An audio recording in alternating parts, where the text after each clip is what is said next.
Ladies and gentlemen, we've done it. We've crossed the YouTube Rubicon. The algorithms Modron Secundi have finally deemed me worthy of their master's commercial scraps. That's right.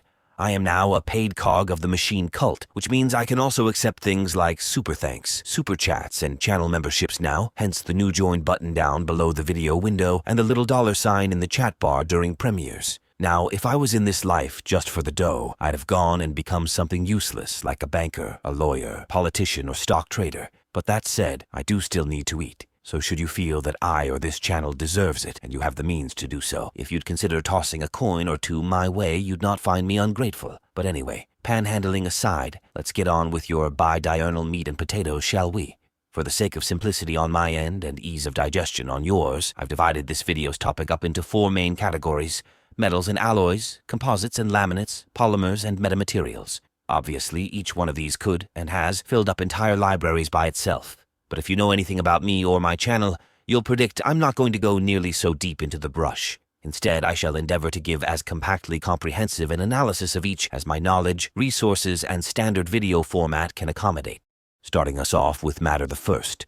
For those who are unaware, a metal is an electrically and thermally conductive material that displays a luster when polished or fractured, and an alloy is a metal made by combining 2 or more metallic elements. The 2 most obvious points of focus here are steel and titanium, and here's where I must disabuse you of a few pervasive misconceptions about the latter. First, and most importantly, in terms of pure material strength and toughness, even the strongest titanium alloys get outcompeted on the high end by high-grade steels. However, what makes titanium so highly coveted in military and industrial settings is its superior strength-to-weight ratio, typically around 60% for equivalent performance, its greater corrosion resistance, higher melting point, and its greater temperature agnosticism, meaning it performs better under extreme temperatures and can cope with radical temperature changes better than most conventional steels can. And it's even more plentiful in Earth's crust than iron. The only problem is that, in a workable state, it's far more reactive, meaning when you heat it up to the point where you can forge it, it doesn't as much melt as burn. As a result, the vast majority of what you'll dig up out of the ground is titanium oxide, which has to be purified before it can be made into anything. Subject the next. A composite is a mixture of 2 or more non-metallic materials, and a laminate is a structure of materials, metallic or otherwise, layered and fixed together. As you can probably guess, this is the broadest brush in this video's whole set, as its bandwidth encompasses literally all materials that can be sandwiched together. The only question is what materials to use, and, in the case of the latter, in what order to stack them and in how many layers. I'll go into this more thoroughly when we get to talking about armor. Group the third.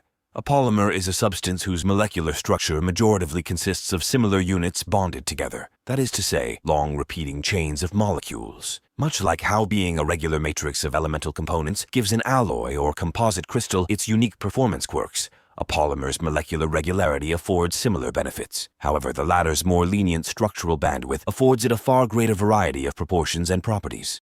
Something crucial to mention here is that all pure solid elements have an intrinsic crystal configuration, meaning that their atoms naturally rest in a particular pattern of regular, repeating geometric structures. This is what gives them their macromaterial properties. So when the crystal matrices of multiple elements are interspliced, it alters their properties for the same reason as standing in a tightly packed crowd alters human behavior, as opposed to standing out by yourself in a sparsely populated field. In plain English, that means that, depending on the exact material composition, though few can compete with metallic alloys or mineral composites on the highest ends of the durability scale, most achieve far greater versatility in the middle range and are often far lighter, cheaper, and simpler to produce, form, transport, maintain, and/or replace. Their chemical, rather than crystal, composition and nigh infinite range of customizability makes them the go-to solution for nearly every problem that doesn't involve extreme mechanical forces, temperatures, or environmental conditions. In short, where crystals excel in all ways at being conductive, insulative, and/or durable, polymers excel at being flexible, economical, and plentiful.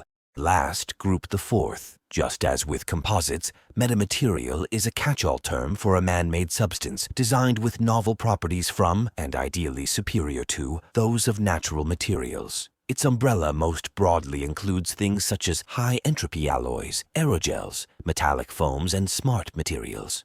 While the fullest potential of this novel STEM field is still very much in flux at time of writing, By working our way down the above list in such capacity as is most relevant to our purposes, we can garner at least some minor inkling of a prospective clue of the well's indeterminable depth. Firstly, high-entropy alloys are a theoretically perfectly entropic, meaning evenly dispersed, blending of 5 or more elemental crystals meant to produce a tensegritous synthesis of their material characteristics and properties. Tensegrity, for those who aren't aware, essentially means a structure arranged so that each individual component is only subjected to stresses and forces against which it's most resistant, meaning materials with the highest compressive strength will only be subjected to compressive forces, while those with the highest toughness will be the ones taking all of the high-impact stresses, etc. Next, an aerogel is a microporous ultralight solid made by replacing the liquid portion of a gel with a gas by way of a process known as supercritical drying or freeze drying. The most obvious use for these is as ultralight, ultra-thin insulation. The often overlooked factor is that they can be produced from any material so long as it can first be gelified, for which we already have silica, alumina, chromia, tin, and carbon-based aerogels as example proofs. And it's from this avenue that our next contestant approaches. Derived from essentially the same theory and process, metal foams, specifically closed-pore foams, capitalize on the square-cube law to be around 5 to 25% their original mass while retaining, theoretically, up to 90% of their original strength, turning what is usually a metal's kryptonite into an adamantium crutch. But before you go getting too excited, this process only works on monocrystalline metals, like aluminum. So while pure titanium could potentially be used if we can solve the whole needing to forge it in a vacuum thing, steels, which are by definition an alloy of iron and carbon, are a hard no-go.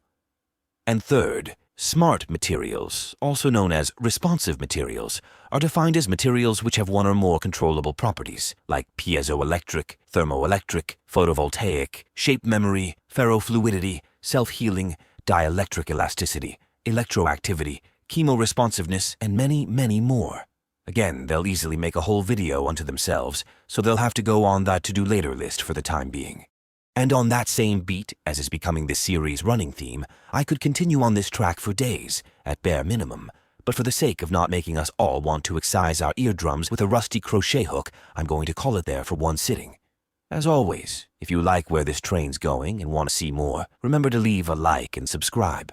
Don't forget you can also leave me a tip or become a channel member now too if you feel so inclined, and there's some special perks in it for you if you choose the latter. And also possibly consider checking out my books if you're a fan of sci-fi fantasy and or the other sorts of exotic esoterica I cover on this channel. But in any event, until I see you all again, stay safe, stay sane, and remember, life's too short to take seriously. Over and out.